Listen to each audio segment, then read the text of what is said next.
I'm Scouse and not English. Pocas frases definen mejor a una ciudad como esta Liverpool, la única ciudad de Inglaterra capaz de abuchear su himno nacional al unísono, que cuenta con un acento singular y que muchos y muchas consideran que no forma parte del Reino Unido, que Liverpool es como una ciudad-estado con una identidad, cultura e historia propia que está separada del resto del país. Puede que sea su distinción futbolística,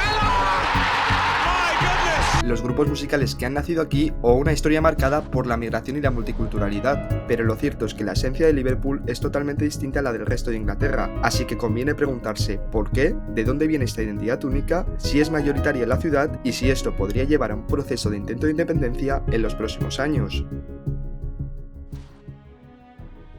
Así que para responder a estas preguntas lo primero que debemos hacernos es adentrarnos en la historia de Liverpool. Para ello voy a acercarme a conversar con el historiador más reconocido sobre la identidad de Scouse y sobre la historia moderna de Liverpool, el vicerrector y profesor de la Universidad de Historia Joel Belchem. Pero antes debo poneros en contexto y debo deciros que, aunque el auge de Liverpool llega en los siglos XVIII y XIX convirtiéndose en una de las ciudades más importantes de Gran Bretaña por el crecimiento comercial de su puerto con el Atlántico, lo cierto es que algunos expertos afirman que el punto de inicio de la identidad de Scouse se produce con la migración masiva irlandesa entre los años 1845 y 1849, así que le pregunté a Belchem si estaba de acuerdo con que esa migración irlandesa es la raíz de la identidad actual de la ciudad de Liverpool. No, I don't really agree with that, in the sense that Liverpool's development was completely different from all the other big provincial cities which grew up. I mean, they were industrial towns and they were congregations of little towns that came together and people moved in from the surrounding countryside, and that sort of reinforced their local regional culture. Yeah. Liverpool's growth was completely different, and like most other port cities, it had a lot of long distance in-migration. And that made the place completely different. And yes, the Irish are extremely important, but really what we've got to think about is that Liverpool had control of the Irish Sea, so it attracted Irish, Manx, Scottish, Welsh. All of these were coming in, and as it began to expand its port operations beyond the Irish Sea out into the ocean, so it attracted lots of seafarers, many of whom stayed in Liverpool because they like it. So Liverpool had a very, very different demographic from other provincial cities. The Irish are extremely important in it, but I think we need to think in longer terms. Aunque para Belchem la identidad de Liverpool comenzó mucho antes, lo cierto es que uno de los puntos más relevantes fue cómo la población de la ciudad, mayoritariamente protestante, convivió con la llegada de los irlandeses que en su mayoría eran católicos. Yeah, I mean, certainly the Irish are denigrated and stigmatized and so on. Protestant workers actually openly despise the Irish. Pero para el vicerrector de la Universidad de Historia, el punto de inflexión fue el inicio del siglo XX y es que, sin lugar a dudas, Liverpool es una de las ciudades con más tradición obrera y sindical de todo el Reino Unido. Aquí se han celebrado importantes huelgas generales como la huelga del transporte del año 1911, una huelga en la que más de 150.000 trabajadores pararon durante 6 semanas, que desembocó en enfrentamientos con el ejército, con manifestantes asesinados y en la unión de católicos y protestantes. Unity that you see coming out of 1911, although it seems to be bringing Catholic and Protestant together, it's different levels of skilled workers together and so on. Nevertheless, this is just creating a class unity. What we're getting is the formation of a white working class. Belchem también habló sobre si es el verdadero punto de inicio de lo que conocemos hoy en día como la identidad Scouse. Come 1911, you do find these people coming together, and this is why some people think, oh, this is wonderful. It's a sort of a mythic thing. This is the birth of Liverpool's radical reputation. I mean, it was a Tory town right throughout the 19th century. In fact, it's a Tory town until well after the Second World War. But everybody thinks of Liverpool as this radical Labour stronghold. It certainly is not. But you can begin to see Scouse identity really is beginning to emerge. Antes de continuar con cuestiones más actuales, conviene explicar de dónde viene el término Scouse. La palabra Scouse viene de lobscouse, que es un estofado que era muy popular entre los marineros del norte de Europa. Este plato era una mezcla barata de carne, cebolla, patata y verduras, y a finales del siglo XVIII y principios del XIX los marineros de Liverpool lo adoptaron porque era una mezcla barata y sencilla de hacer. Como podéis ver, es un plato que se sigue comiendo hoy en día, así que vamos a probarlo. Está tierno, es un sabor bastante intenso. A ver, no es el mejor plato que vais a probar en vuestra vida, pero bueno, dentro de que la gastronomía inglesa no es nada del otro mundo, pues no está mal. Poco a poco la gente empezó a llamar a quienes lo comían Scouts y durante una parte del siglo XIX y del siglo XX este término se usó como una palabra despectiva en otras partes del Reino Unido. Era una forma de llamar clase baja y en Londres o el sur de Inglaterra se usaba la palabra Scouts para reírse del acento fuerte, la pobreza y los estigmas urbanos de Liverpool. Pero a partir de la segunda mitad del siglo XX esa palabra fue tomada por los habitantes de Liverpool como símbolo de identidad y de orgullo hasta convertirlo en un lema que describe a la perfección a la ciudad. Un lema que, tal y como nos ha comentado Belchem, tiene su base en el año 1911, pero que no se estableció en la ciudad hasta finales del siglo XX. Así que conviene preguntarse, ¿qué pasó en las últimas décadas del siglo XX para que Liverpool se sintiera tan alejada de Inglaterra? Y para ello decidí reunirme con el doctor en Humanidades y Ciencias Sociales, Mike Benbows. What was the situation in Liverpool like at that time? It was very poor. It already experienced significant economic decline. The port wasn't what it was, and indeed the surrounding areas were declining. The coal industry had been declining from the late 1960s, and exports were less common, the cotton industry as well. So it was in a poor state, unhealthy state economically. Yeah. And then of course you have policies that don't necessarily help that. Benbows habla de políticas que no ayudaron a mejorar la situación, y esas políticas fueron llevadas a cabo por un hombre propio que no ha dejado buen recuerdo en la ciudad. If I mention Margaret Thatcher's name, what do you think? She's a cow. Oh, Margaret Thatcher? Yeah. Yes. No. No. Oh, Margaret Thatcher. That's it. Oh. Didn't like her. Margaret Thatcher. I don't like it. I don't like him. Creo que poco hay que añadir acerca del recuerdo que dejó en Liverpool la primera ministra británica del Partido Conservador entre los años 1979 y 1990, pero hay que preguntarse ¿por qué? Y para ello decidí conversar con Benbows y Belchem. It's said that the feeling in Liverpool was that London was letting them die. Was that feeling real? I think it is. I think it still exists. Policies of the Conservative Party in terms of financial deregulation and the City of London meant that there was greater activity in that area. Taxation was reduced considerably by Margaret Thatcher, so that meant that there was less money to redistribute to areas that needed support. Is that feeling in Liverpool was that London was letting them die? Yeah, sure. Yeah. Was feeling that real? Yes, yeah. The Scouse identity has a real element of pride in it. If you say something against Liverpool and so on, Liverpool reacts very, very strongly, to the point at which some people regard Liverpudlians as forever complaining. True, it's just a reaction to the way that they are being misrepresented and the way that the media and politicians, London, Westminster, has this totally erroneous view of Liverpool.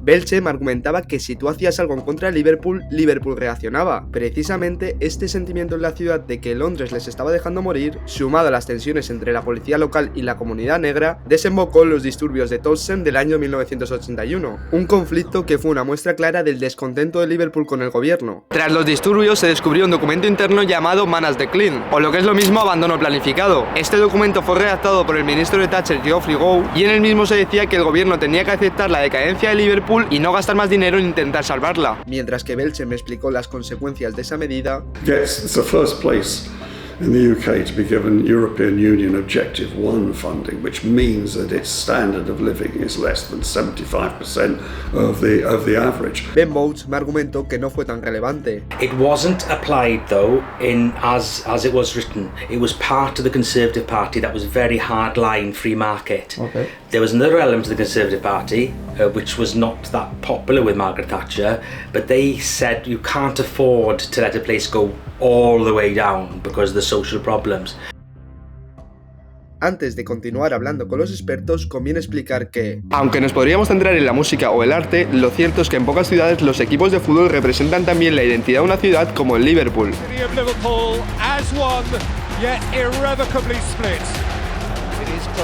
Porque en Liverpool el fútbol no es un pasatiempo, sino una de las formas más visibles y emocionales del orgullo local. Y es que a finales del siglo XIX nacieron los dos clubes más importantes de la ciudad, el Everton y el Liverpool, los Blues y los Reds.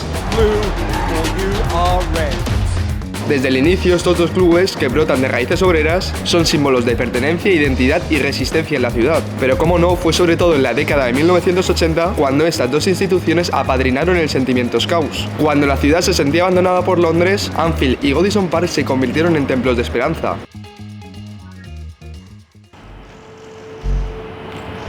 Pero es que a todo ello hay que sumarle la tragedia de Hillsborough, una tragedia que sin lugar a dudas marcó un antes y un después en la ciudad. Corría el año 1989 y se iba a celebrar la semifinal de la Copa FA Cup entre el Nottingham Forest y el Liverpool, pero justo antes del inicio del partido una avalancha humana causó 97 muertes, todas ellas aficionadas del Liverpool, y 766 heridos, convirtiéndose así en el desastre más mortífero de la historia del deporte británico. Para comprender la magnitud del desastre a nivel social, decidí preguntarle a Ben Bolt sobre cómo se vivieron los días posteriores a la tragedia. I think the tragedy was of such an enormity that there was a lot of sorrow. Yeah. Obviously, a key thing was the press response was immediate to the Sun. Yeah. You know, that is the key word, and that created a response. And it changed the grief and the sorrow came with anger because all those negative images were pre-existing. The Sun used some of those in its assessment of the event, and then it exploded. Yeah.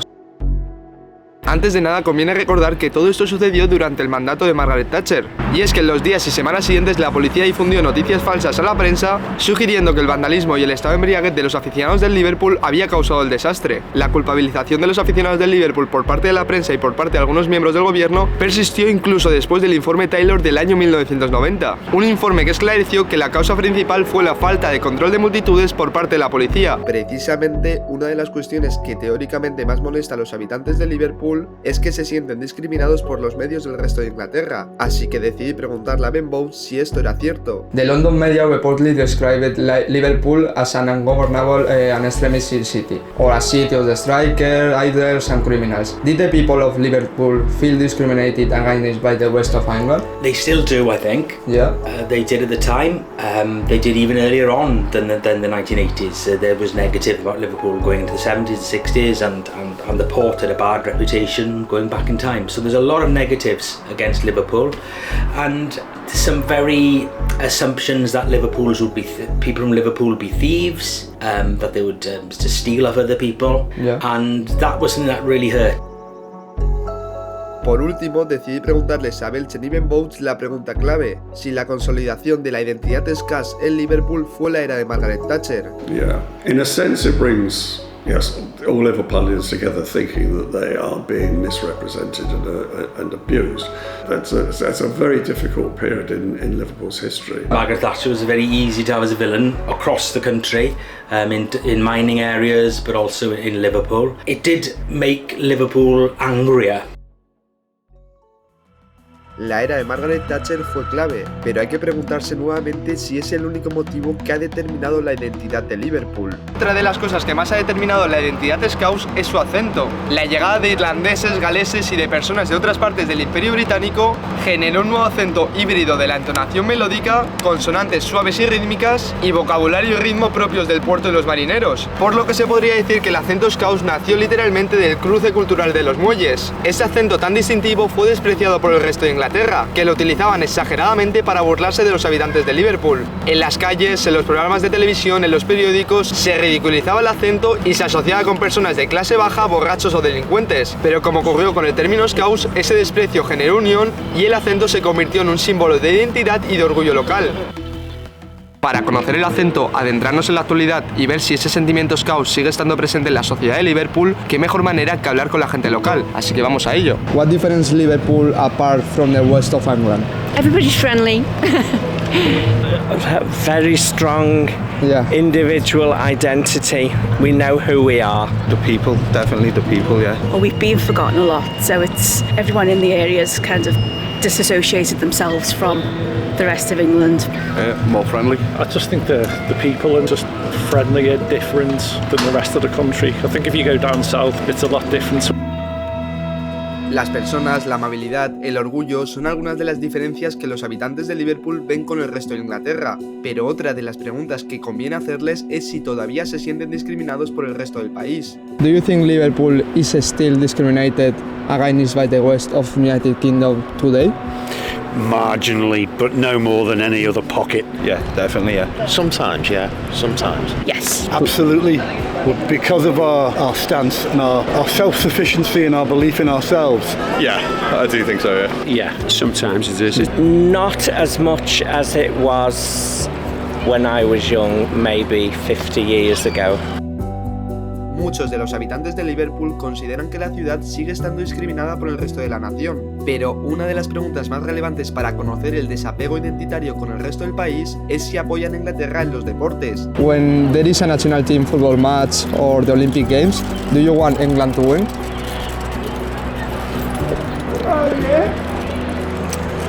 Yes. I don't like sport, but yes, of course. Yeah, not really. Well, I wouldn't say not really. Yeah. I would say I'm not really bothered, yes or no. I'm interested, and if there are players who play for Liverpool, in the football terms, then I want them to do well.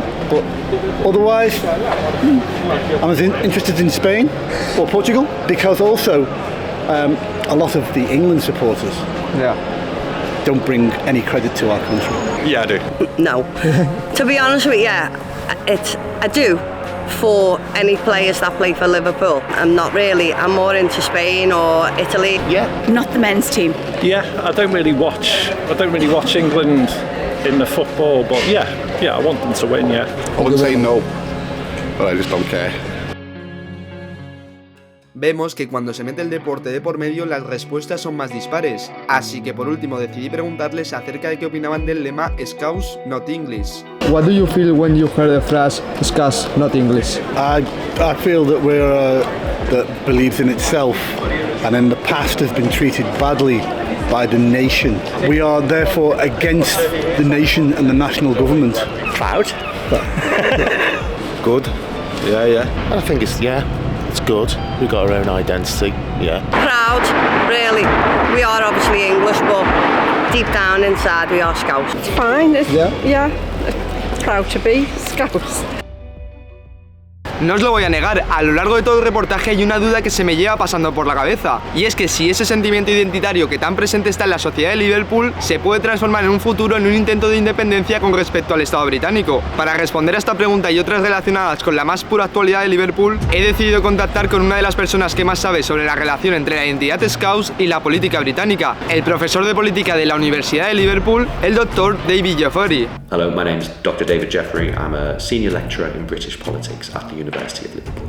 Jeffrey no cree que pueda haber un proceso de independencia en Liverpool porque para él no hay verdaderas diferencias con el resto del país. I think the first thing about the Scouse Not English thing is that it doesn't really exist. I've done some research on this idea and I polled a representative sample of across Merseyside about 600 people. And I asked people, how English do you feel on a scale of 1 to 7? How Scouse do you feel on a scale of 1 to 7?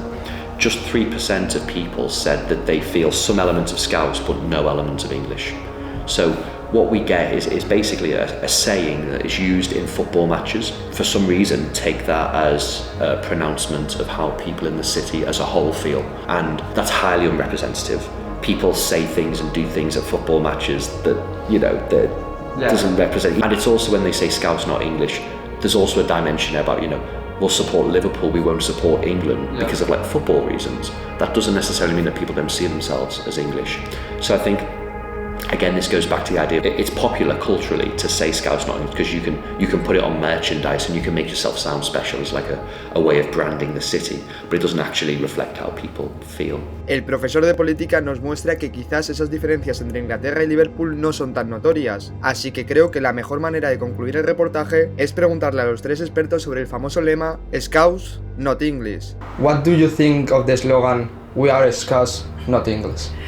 It makes me laugh. I'm Welsh, and of course, the English-Welsh thing is long-standing. For Liverpool to say it, I think there's a lot of anger there against the English establishment, more than England itself. But of course, where one stops and when one begins is difficult to tell, because England has a state church, it has a monarchy, we have a concentration of power in London. I don't believe it, and I don't feel it, right? So I'm born here, I'm from here. I kind of feel Scouse, I feel English, I feel British. I identify with all of these markers. And I think what's kind of interesting is that in my polling, more people said they feel Scouse, not European, than felt Scouse, not English. That's absolutely true. But it always has been, well, it goes right back to your first question. It is a Celtic city rather than an English city. This city very proudly voted to remain in the European Union. we're Scouse, not English, but we are Europeans, we are world citizens.